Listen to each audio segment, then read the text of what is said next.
UP के साबिक CM और समाजवादी पार्टी के लीडर अखिलेश यादव ने आज दिल्ली में तेलंगाना के सीएम चंद्रशेखर राव से की मुलाकात। टीआरएस चीफ चंद्रशेखर राव से मुलाकात के दौरान सपा लीडर राम गोपाल यादव भी रहे मौजूद। उन्होंने दौराए हाजिर की सियासत और कई मुद्दों पर भी चर्चा की। बता दें कि सपा चीफ अखिलेश यादव ने 21 मई को भी केसीआर से मुलाकात की थी।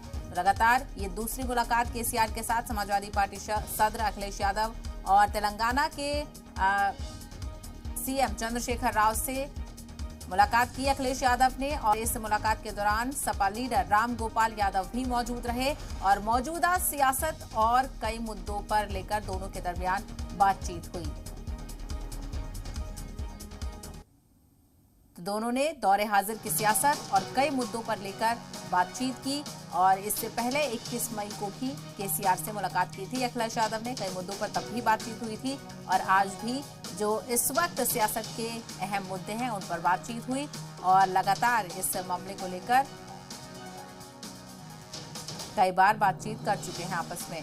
तो आपको बता दें कि अखिलेश यादव और तेलंगाना के सीएम चंद्रशेखर राव के दौरान मुलाकात हुई है और इस मुलाकात के दौरान सपा लीडर राम गोपाल यादव भी उनके हमरा मौजूद रहे।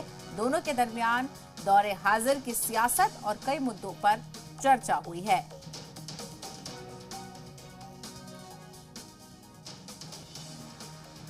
मजीद तफसील हासिल करेंगे हमारे नुमाइंदे जब्बार खान इस वक्त हमारे साथ जुड़ गए हैं। जब्बार, अखिलेश यादव और केसीआर के दरमियान मुलाकात हुई है, क्या लग रहा है किन मुद्दों पर बातचीत हुई होगी? देखिए, अखिलेश यादव आज दिल्ली आए और उसके बाद में तेलंगाना के वजीर आला केसीआर से मुलाकात की। हालांकि इस दौरान अखिलेश यादव ने ऑफिशियल स्टेटमेंट कोई जारी तो नहीं किया। हम लोगों ने उनसे बात करने की कोशिश की लेकिन उन्होंने मीडिया को इंटरेक्ट तो नहीं किया। लेकिन उनके साथ में जिस तरीके से राम गोपाल यादव थे, करीब 1 घंटे के आसपास उनकी मुलाकात तेलंगाना के वजीर आला केसीआर से हुई और ऐसे में समझा ये जा रहा है कि इस मुलाकात के मायने ये है कि आगे आने वाले दिनों में जो सियासी तौर पर इम्कानात हैं उन इम्कानात को एक तरीके से देखा जा रहा है, टटोला जा रहा है अखिलेश यादव के जरिए से। अब समाजवादी पार्टी के तेलंगाना में केसीआर मुख्यमंत्री से मुलाकात करके आगे आने वाले दिनों में किस किस्म की सियासी इम्कानात को टटोल रही है। हालांकि इससे भी पर्दा तो नहीं हटाया है लेकिन इसके बहुत सारे मायने सियासी गलियारों में टटोलने की कोशिश की जा रही है। हालांकि जब इस मुलाकात से पहले जब राम गोपाल यादव से बात हो रही जी, तो जब्बार से राब्ता मुनक़ता हो गया है, उनसे जुड़ने की कोशिश करेंगे। लेकिन फिलहाल वो भी यही बता रहे थे कि दोनों के दरमियान बातचीत हुई है क्योंकि अगर जब सियासत में किसी दो अलग अलग पार्टी के लीडरान के दरमियान मुलाकात होती है तो कई कयासराइयां लगाई जाती हैं कि किस मामले को लेकर और आगे वाले दिनों में किस तरीके से सियासत में इस मुलाकात के मायने निकाले जाएंगे। और दिल्ली में ये दोनों के दरमियान मुलाकात हुई है। हालांकि इससे पहले भी 21 मई को अखिलेश यादव केसीआर से मुलाकात कर चुके हैं, तब भी कई मायने निकाले जा रहे थे और आज भी इस मुलाकात के कई मायने हैं और तकरीबन 1 घंटे तक ये मुलाकात दोनों के दरमियान चली है।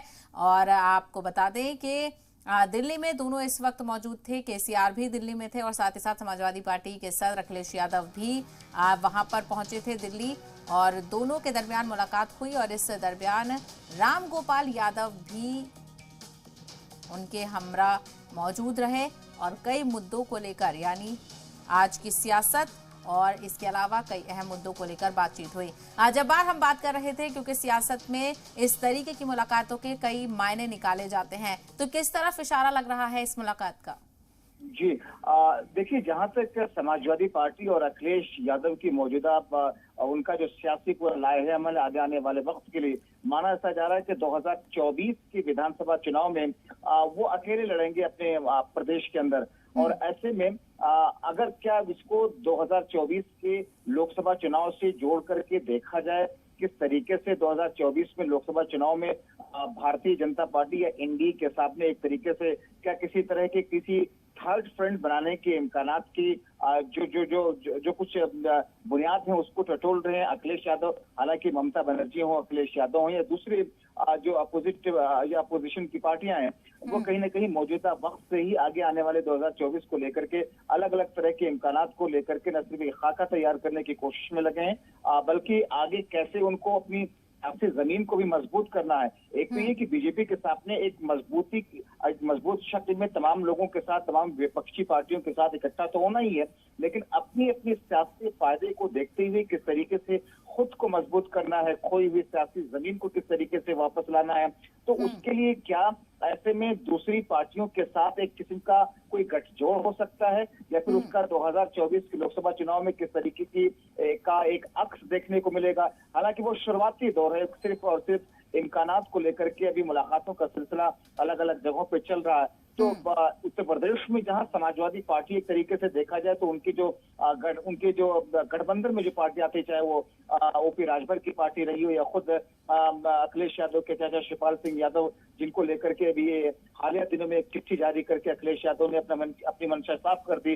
तो ऐसे में उत्तर प्रदेश हो या फिर जनरल इलेक्शन हो, यानी कि असेंबली और जनरल इलेक्शन दोनों को लेकर के सियासी जमीन को मजबूत करने के साथ साथ में जो लोकसभा के इंतखाबात हैं, उन इंतखाबात को लेकर के किस तौर पर एक सेंट्रल इलेक्शन को लेकर के कैसे आगे ये पार्टियां बढ़ेंगी,